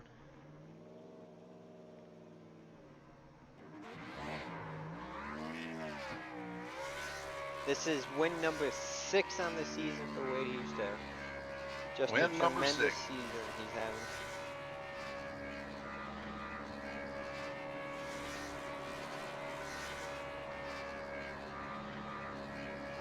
As he burns it down, let's see if we can get him in for an interview. Hey, Wade Hustad, this is the broadcast booth. Do you have a copy? Yeah, I got you. Well, Wade, this is number 6 on the year for you. How's it feel? You know what, honest to God, I didn't think coming into this race we were going to do worth a darn. But to win 6 so far this year, I feel pretty blessed. Not my strong suit here, but it kind of seemed like it was the strong-willed people that stayed out of the wall tonight that really got it done. I'd have to say I pretty much kept it off the wall until after the checkers. So it was a fun race. I liked racing with Richard and good pit strategy with John there at the end. Couldn't have been more pleased with tonight's performance. Do you think that staying off the wall is what could have won you this race? As you know, drivers like Joseph Helt, Thomas Harmon, they either hit the wall and then there was that big wreck in the middle of the race that took out quite a few competitors. Yeah, that was such a big factor. I know, when Joe got to like second or third, I think he kind of got in a tussle with somebody or hit the wall or something. But, Joe Helt and Tom are always the really strong guys when you come here, especially, Anthony and Eric usually falls on top as well. But with those guys here tonight having trouble, it really opened up the door for us to, get up front and just kind of hold that position. So, just kind of maintain that gap there with Richard. He had 1 lap fresher tires than us, and I think he may have touched the wall a little bit, but just needed to kind of stay out front and get out of that draft wake that would allow Richard to come up, and we did it tonight. David, do you have anything for Wade? Wade, good run tonight. We were waiting to see how pit strategy was going to play out, and definitely pitting 1 lap before Richard did create that gap that you needed to kind of break that draft. It seemed like before that he touched the wall. Before he touched the wall, looked like he was might have been a little bit better on the older tires, but getting that 1 lap in before him definitely made a difference in the pit strategy and got you that gap you needed, and from there you was just on cruise control. Yeah, that was pretty much it. Richard was awful fast tonight, and I was just trying to gauge whether he was pushing or saving his tires. And I honest to God think the Lucky Boys, they're the guys that you really have to watch out in the long run. They always save their tires and come marching up through the field, and it's a pretty good feeling to stay in front of Richard. He's always a really strong guy. The first time I raced with him was in I think it was the Winter Series at Dover, and his driving really impressed me. So he's always a guy you got to watch out for. Well, good race tonight, and congratulations on your season's number 6 win for this season. Congratulations. Yeah, thank you, man. We'll try to do it again next week. Do you have any All shout right. outs you'd like to give out before we let you go? Yeah, I just want to thank S2R for always getting together. Spencer had some bad luck tonight, which was unfortunate, but Bill for sticking it out tonight and making it all the way through the race, and his business Fatal Concepts for the paints that they do out. They turn out phenomenal, and I swear everyone he does, he keeps getting better and better and better. So if anybody needs some paint for iRacing looking to join, talk to Bill Edwards. He'll hook you up. He gets his stuff done really fast, and I can't say enough about him. Alrighty, Wade. Well, once again, congratulations. Win number 6 on the year. We'll see you next week. We go road course racing at Watkins Glen. That's right. We got to turn right next week. Alrighty, have a great night. You too. See you guys. All right, take care. That was Wade Hustad. Let's see if we can find our second place finisher, Richard Lucky, driver of the number 41. Here he is, Richard Lucky. Do you have a copy? Yes, sir. Well, 3 seconds back on Wade Hustad. What do you think it would have took for you to be able to catch and pass him? a lot less mistakes, and I'd have to find some speed somewhere. I mean, he just had everybody that was left running. He had us all covered. We lost a lot of good cars there at the beginning, and I just think that he was the fastest one left, and I think he might have been the fastest one the whole race anyway. So good for him. I'm glad to see him get another win, and I'm just glad to get another top 5. Now, prior to those pit stops, we noticed that you were right on the back month of Wade Hustad. If you were able to get around him at that point, do you think the finish would have been different? No, not at all. Actually, at one point in that run before the pit stop, I talked him into, stop snaking down the front stretch and we'll just work together. I think that was the only reason I was really able to stay with him, and I think it made both of us go faster, which let him get out to a bigger lead. And actually, if you look at how the race went, it actually salvaged my second place. So thanks to him for working with me. Richard, it seemed on the long runs, I thought from the broadcast booth it looked like you had a faster car on the long runs. It like you might have been conserving your tires more. I'm sure the draft did play a part in that, but I know one time you was right on his bumper, you tapped the wall. I know that kind of knocked you back a little bit, but the pit stop, you pitted one lap after he did, and that gap that it was able to create because he got one lap, sooner on fresher tires, that just seemed to be a gap you never could close back in. So you don't think if you may would have pitted a lap before him and been able to use those fresh tires for that gap, you might have could have been the one to take the win tonight? Honestly, no. I just made way too many mistakes. I mean, this car's beat to hell. I hit the wall probably a dozen times. So, I mean, the car's beat up, and then I don't know what happened with my throttle pedal, but I wasn't able to go full throttle all race. It was kind of bouncing just off of full throttle, so I got to investigate that. But, I mean, Wade just had us covered anyway. It was still a good run. It was very fun to watch you and Wade there, especially through that long green flag run, and try to figure out what strategy are we going to use to try to compete with each other. So still a good second place run tonight. Congratulations. Yeah, thank you. Real quick, Richard, before we let you go, next week we go road course racing at Watkins Glen. We know both you and Chris were pretty dominant at Sonoma. How do you feel about Watkins Glen? We talked about it earlier today. I don't think we're as confident because Sonoma is just a whole different animal. I mean, that track's real technical to where everyone seems to be fast at the Glen. So I think we're going to be up front. I think we're going to definitely be top 5 cars, but we'll see what everybody brings to the table. Alrighty, do you have any shout-outs before we let you go for the night? Yeah, just to you, James, and David for doing the broadcast, and to everyone that works for DRL to put this league on. Shout out to Wade and John for their good runs. John was real fast there at the end, and thanks to my brother for always helping out. Thanks, guys. Alrighty, Richard. Great run tonight. Another runner-up finish. I'm sure we'll see you in victory lane very soon, and have a great night. You too. Thanks, guys. Alright, and I can't even say that expression. I'm pretty tired of doing this for last but not least. There it is. John Theodore, I'm sure he's been waiting.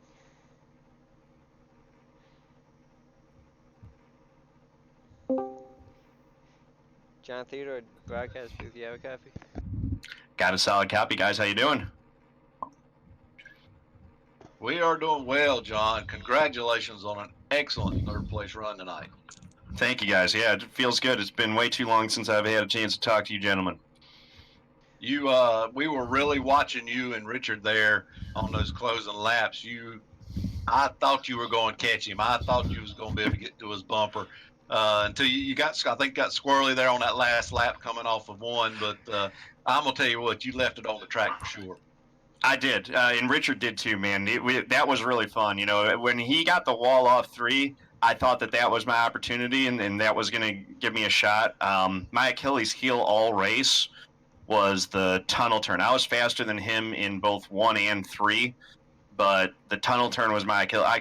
I'd hit it one lap and I would never be able to replicate it the next. I just could never get comfortable with it. But yeah, man, that was really fun. We were both wheeling it. We were both putting it sideways, coming off of various corners, and just right on the limit. That's what it's all about. So, you know, I would have obviously loved to have finished one position higher, but hats off to him for being a wheelman and holding me off there at the end there.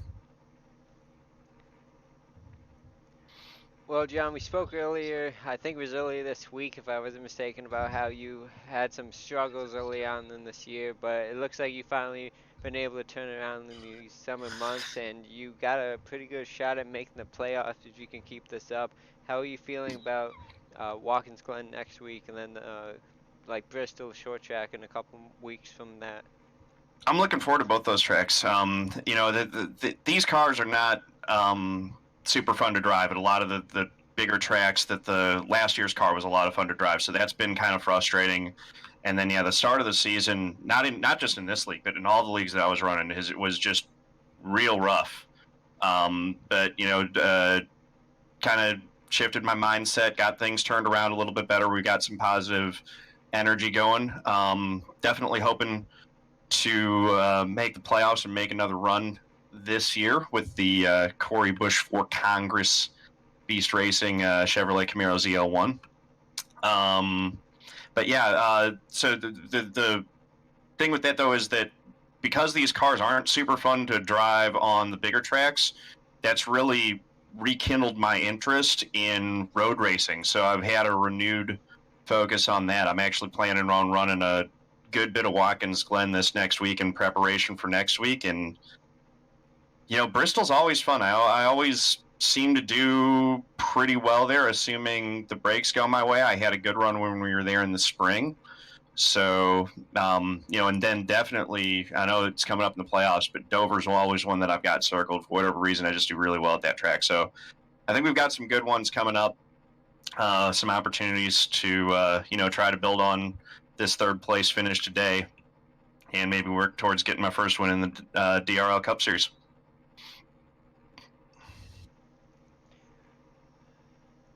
Alrighty, John. Well, it was great talking to you. I know it's been a while, but a podium finish tonight at Pocono. What shout-outs would you like to give out before we let you go?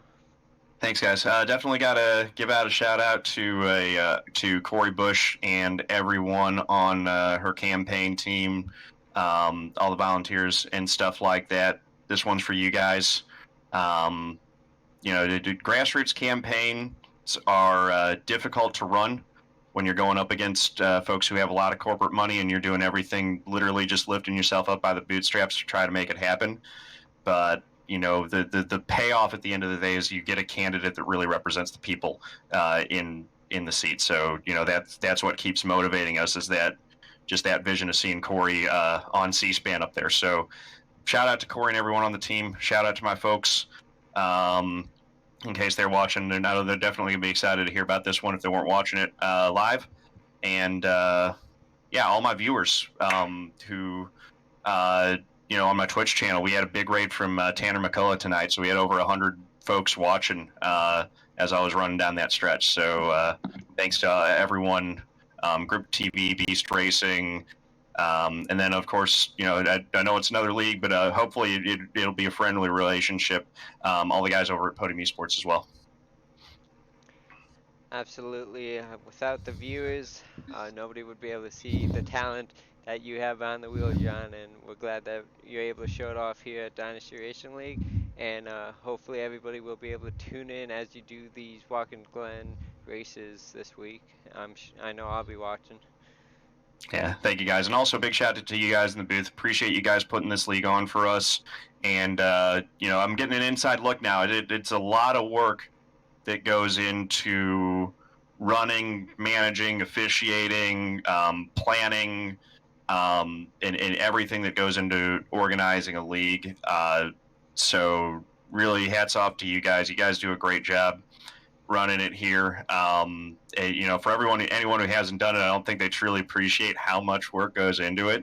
So really appreciate you guys and all the work that you do putting this on so that we can come out here and make fools of ourselves every week. I appreciate it. It means a lot, but I'm gonna let you go. I know it's just now past 11 o'clock. Uh, Yep. Once again, congrats on your third place finish, and we'll see you next week. 10-4. Thank you guys. Have a good one. All right, you too. All right, that was John Theodore finishing third place tonight after starting 13th. A fantastic run by him. Let's take a look at our unofficial results. We have Wade Hustad winning tonight, leading the most laps with 52. Richard Lucky coming home second, leading 3 of those laps. John Theodore, the man we just spoke to, finishing third. Mike Springer finishing fourth, Jeffrey Meyer fifth, Jim Westerfield, a great run by him tonight, coming home in sixth. Chris Lucky leading 10 laps, coming home seventh after pitting with about 11 laps to go. He made up about 5 positions on those fresh tires. Great job by him. Adam DeBlasio leading 2 laps, comes home eighth. Dustin Musil ninth. Richard Springer, who sat on the pole tonight, leading 3 laps, rounds out the top 10.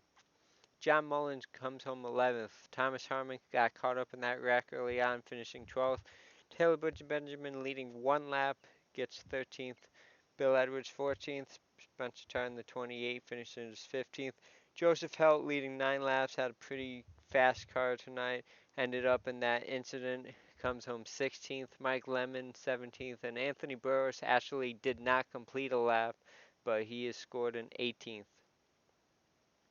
The next Good. race in the DRL Cup Series will be at Watkins Glen, the Glen 110 at Watkins Glen International. That will be 45 laps on that 2.454 mile road course. The next broadcast on DRL TV will be tomorrow night at Iowa Speedway for the Iowa 150. Please be sure to tune in at 9:30 for 172 laps on that .875 mile short track. It'll be a good race. Iowa puts on some good racing. Absolutely. Both me and David Wright will be competing in it, so definitely tune in for that one. Thank you to all the people that put this league together. James Pandoff's the owner, James Pandoff with financial graphics. Thank you to Martin Wunzel and Jordan Gonzalez for all the graphics you see on the broadcast, Facebook, website. All of those graphics, they do a fantastic job, and we couldn't have great graphics without them. Thank you to Marketing James Pandoff, Broadcast. Thanks to everybody that broadcast. David Wilburn Jr., Taylor Butcher Benjamin, Martin Wenzel, Getty Buckner, James Pandoff, Ryan Branch, who did Cup Series early in the year. Thank you to the guys who have been joining us lately. Spencer Tart, Mike Springer, David Wright. Thank you for joining me tonight. Absolutely. Enjoyed it. Thank you to everybody that race controls. Martin Wenzel, Getty Buckner, James Pandoff, Robbie Armstrong, Dakota Wilkins, Ryan Hesgard, Jeremy Hebel, Richard Springer, and Eric Weatherholtz. Thank you to all the admins that make this league what it is today. James Pandoff, Getty Buckner, Martin Wenzel, Ryan Branch, and David Boone Jr. Well, David, 80 laps are in the books here. Wade Hustad gets his 6th win on the year. What are your thoughts of tonight? I thought it was a great race. There was a lot of passes. There was a lot of side by side action. There was great racing, even down to the end. Even though we had the long green flag run, the pit strategy played a part in it. And I just thought overall it was a very interesting race. And it was very interesting in the end to see who was going to be able to make up the deficits and close the gaps to make a run for different positions. Great, I think, great race. It's just typical Pocono with this new package, I think works out fairly well, and it did not disappoint tonight.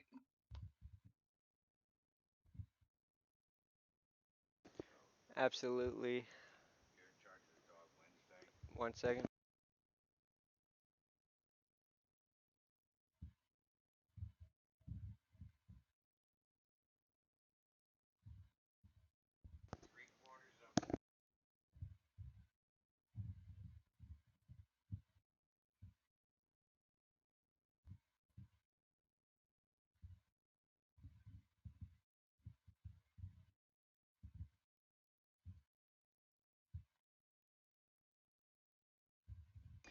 Sorry about that. Somebody knocked on my door. That's unfortunate timing.